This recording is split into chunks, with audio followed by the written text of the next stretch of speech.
படைத்தலைவன் படம் எப்படி இருக்கு அப்படிங்கறத நம்ம பார்க்க போறோம். விஜயகாந்தோடைய கலையுலக வாரிசு, ஒரிஜினல் வாரிசு சண்முக பாண்டியன் அவர்கள் அறிமுகமாகறாரு.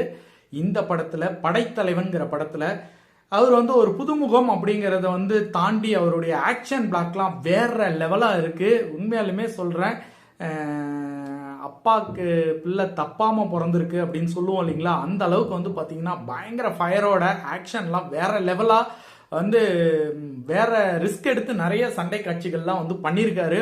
அவருக்கு சினிமாவில் மிகப்பெரிய ஒரு இடம் கண்டிப்பாக இருக்கு. ஆனால் தொடர்ந்து நல்ல திரைக்கதை உள்ள படங்களை தொடர்ந்து அவர் தேர்ந்தெடுத்து நடிக்கணும், அதுதான் விஷயம். கொடுத்த காசுக்கு பார்த்தீங்க அப்படின்னா படத்தோடைய ஆரம்பத்திலேயே பார்த்தீங்கன்னா விஜயகாந்த் அவர்களை பற்றி ஒரு சில விஷயங்கள்லாம் படத்தில் போடுறாங்க.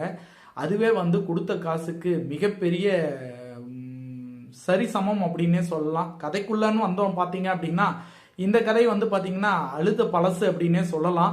கதையில இவருடைய நடிப்பை கரெக்டாக கொண்டு வரதுக்கான ஒரு கதை கரெக்டாக தேர்ந்தெடுக்கலன்னு தான் சொல்லணும்.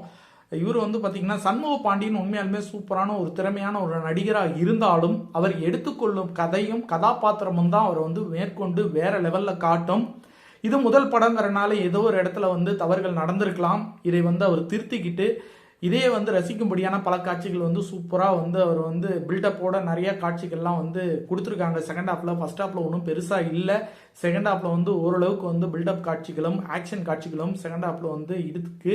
இது அடுத்த படத்துல இருந்து அவர் கதையில முக்கியத்துவம் கொடுத்து, திரைக்கதையில முக்கியத்துவம் கொடுத்து தன்னுடைய கதாபாத்திரம் ஸ்ட்ராங்கா இருக்கிற மாதிரி படங்களை தொடர்ந்து அவர் நடிச்சு விஜயகாந்தோடைய புகழ் ஓங்குற மாதிரி சண்முக பாண்டியன் அவர்கள் வளரணும்னு சொல்லி இந்த இடத்துல கேட்டுக்கிறேன். ரசிக்கும்படியான ஒரு படம்.